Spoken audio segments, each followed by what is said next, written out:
much for having us. It's very exciting. My name's Chris. I'm from the northeast. Don't you patronise me. It's weird when you're from... A lot of people think I'm a Geordie. You got this accent, you assume that you're a Geordie. Not a Geordie. Not if you're a Geordie, you're from Newcastle, you're a Geordie. I'm from a little town called South Shields. Right? That's never happened down here. When people think you're a Geordie, they think you're a bit rough as well. Think you're up for a bit of a scrap. That's not me. That's not me at all. Look at the state of us. That's not me. Well, we don't do ourselves any favours, though. The Angel of the North, that's not an angel. That's just a bloke starting a fight.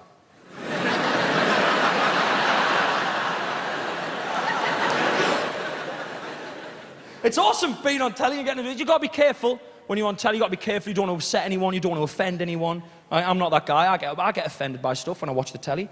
I do. I genuinely nearly complained. I nearly phoned up and complained recently. I was watching an advert during the day, before the watershed, right? I was mortified by what I saw, right? I love a clever advert, a clever little advert. Good bit of PR. Doesn't let you know what's happening. It's like a little film. It gets you at the beginning and you've got to watch to the end because you can't work out what the advert's about. I think that's genius. I love it. I started watching it.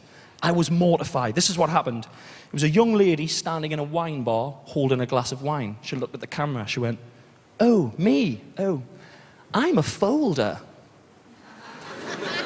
Thought, what's happening here? Cut to a guy in a building site digging a hole. He went, "Me? I'm a scruncher." I thought, okay, I'm hooked. This is a clever little advert. What are they talking about? I sat down, I turned it up. I was eating a sandwich, right?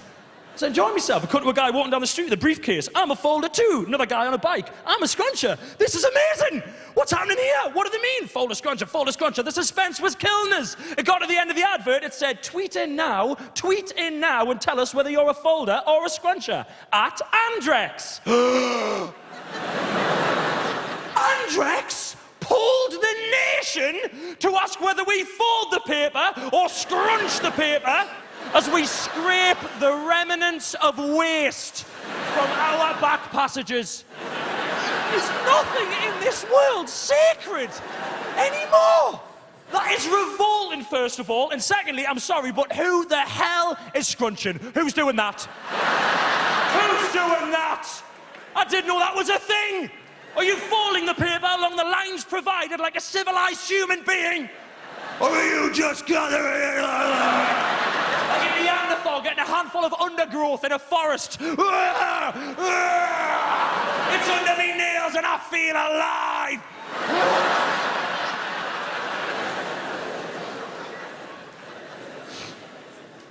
Tweet in and tell us whether you fold or scrunch. I mean, come on. I know Twitter's largely pointless, but how way? It is like it's weird, isn't it? The more technologically advanced our forms of communication get, the more pointless the subject matter seems to be. When you think about it, you would never tweet someone something important or relevant, would you? You would never tweet someone to inform them of a death in the family. Be a bit harsh. Dad's dead, #fail.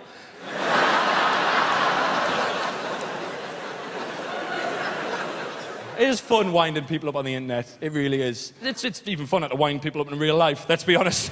Me and my mate used to do this game, right? You've got to do it on a busy high street, right? It's a great game, right? Imagine the stage as a busy high street. In the middle here, this part of the stage, this is the moment where you cross past another group of people in a high street. You're walking with your mates, they're walking with theirs. Now you walk past them. You're not shouting, they're not shouting. But there's always that moment when you walk past people in a high street, and for a moment, you hear a bit of their conversation, and they hear a bit of yours. The game is, you ensure that passing group hears the most messed up shit you can possibly dream up. Me and my mate were walking down Northumberland Street in Newcastle, right? Man and woman walking towards, we're holding hands, having a lovely day. We ruined it. This statement that this man heard while walking past, it asks so many more questions than it answers. Imagine hearing this by a passing stranger in a high street. Man and woman walking that way, me and my mate Andy walking this way. This is what Andy said, and I quote, "Well, I didn't kill him, but I was holding the dildo."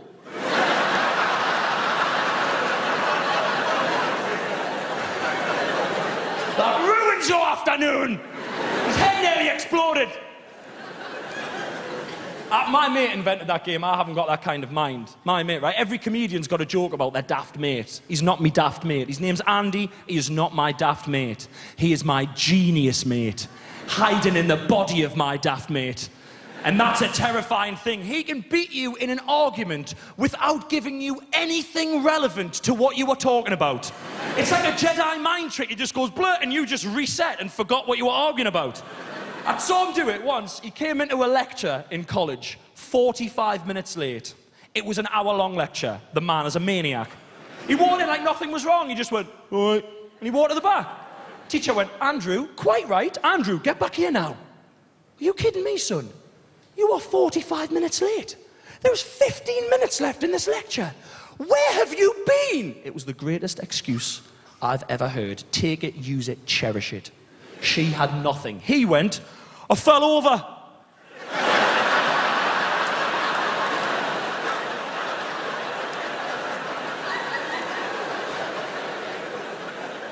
That is beautiful.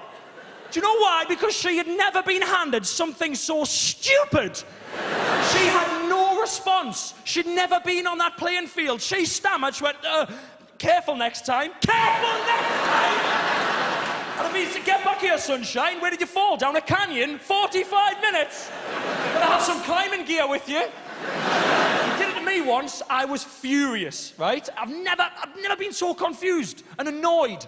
I went to Dubai to do some gigs when I was first starting out. It was amazing. It's like the poshest place I've ever been. I told all the lads, because I got to stay, right? Northern lad, I got to stay on the island shaped like a palm tree. They made an island shaped like a palm tree, because money is no object over there. It's like a Bond villain live there. It's crazy, right? Made an island. I took a photo of it. I showed all my mates. I went, lads, look. I mean, it's clearly, do you know what I mean? It's clearly a man-made structure. I went, lads, stayed on the island shaped like a palm tree. All my mates went, cracking, well done. Andy went, island shaped like a palm tree. Is it man-made? Oh. And I thought, here we go again. I don't want to be that guy. Oh, your geography knowledge is terrible. I went, ha ha, of course it's man-made, you moron. I had nothing for what he gave me. He went, well, Italy's shaped like a boot.